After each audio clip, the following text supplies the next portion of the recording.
On me demande souvent, Yumna, dans S'habiller vrai, on porte pas de motif parce que toutes les personnes que tu accompagnes, on les voit dans les photos, on te voit toi dans les photos et vous ne portez pas de motif. Donc, est-ce que c'est autorisé chez S'habiller vrai? Et quoi choisir parmi les poids, les rayures, à quel moment, etc.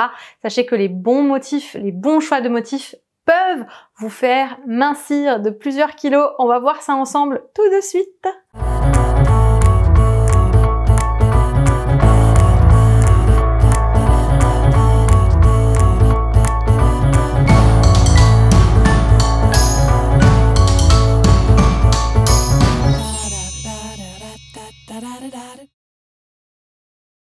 Si, bien évidemment qu'on peut porter des motifs dans l'approche S'habiller vrai, et le tout c'est d'avoir des motifs cohérents. Et comme il n'est pas évident de trouver des motifs cohérents, eh bien c'est vrai que la plupart du temps je peux me rabattre sur des vêtements plutôt unis.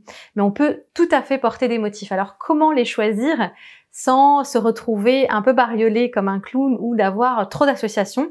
C'est très simple. Tout d'abord, c'est important que les motifs soit dans la couleur d'un même rayonnement. Alors, on me dit souvent, tu parles de rayonnement, mais tu ne dis pas ce que c'est. Rayonnement, c'est la lumière de votre corps. C'est la lumière qui est contenue dans les couleurs qui vous vont. Et donc, c'est important que si, par exemple, vous faites partie des couleurs dorées profondes ou des couleurs dorées légères ou des couleurs été douces ou des couleurs été tranchées ou des couleurs argentées tranchés, contrastés, eh bien, c'est important que l'ensemble des petits motifs aient tous la même couleur. Parce que, qu'est-ce qui se passe quand on porte des couleurs qui contiennent la même lumière que notre corps? Ça va unifier le corps de haut en bas. Et quand il y a des motifs qui sont dans une autre couleur que celle de votre rayonnement, eh bien, ça crée comme des trous de lumière. Ça va créer une sorte de dissonance où on sent que y a quelque chose qui n'est pas complètement calibré par rapport à votre lumière à vous. Donc déjà, c'est important que les motifs soient dans la même couleur. Deuxième chose, c'est très important que le motif accompagne les lignes de force de votre corps.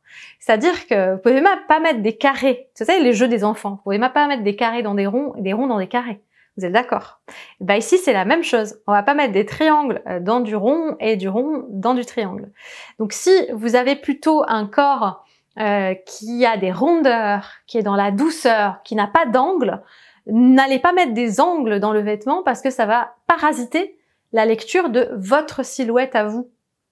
Portez au contraire des poids, comme je le fais d'ailleurs avec cette robe-là, avec le choix de cette robe-là. Je sais que tout le monde m'envie cette robe à poids, sauf que elle n'ira pas à toutes ces personnes qui m'envient parce que ce qui la rend harmonieuse avec moi sur ces poids, c'est que ces poids, eh bien, ils vont rappeler tout ce qui est circulaire dans mon corps. Sinon, si vous êtes plutôt quelqu'un de filiforme, ayez le moins de motifs possible, parce que cet élancement fait que on a besoin de réunifier en fait, on a besoin de réunifier le corps, de réunifier la colonne vertébrale. Les motifs vont venir parasiter, sauf si on est sur des rayures verticales ou horizontales avec des choses assez discrètes qui vont contribuer à cette géométrie de votre corps.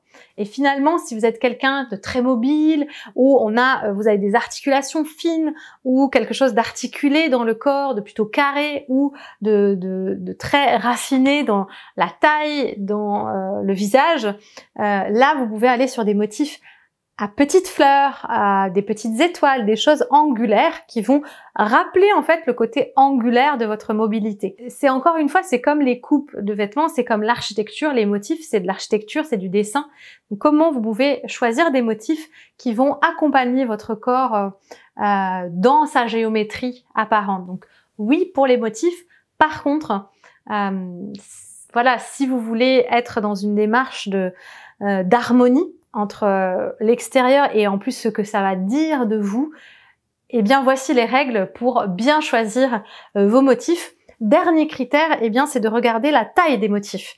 On ne porte pas tous la même taille de motif, ça ne nous va pas à tous de la même manière. Il y a des personnes à qui les grands motifs à pois, à fleurs, à carreaux vont très très bien, et il y a d'autres personnes, ça va être plutôt des motifs moyens, et encore d'autres personnes, ça va être des tout petits motifs aériens, légers, des petits pois, des petites fleurs. Moi par exemple, je sais que cette robe, elle est vraiment parfaite pour moi parce que les pois sont ni trop fins ni trop gros. Si les pois étaient trop gros, ça me rigidifierait. Voilà, parce que mon corps, il n'est pas assez dense. Et si les pois étaient trop petits, j'aurais l'impression de porter un peu une robe trop légère pour moi.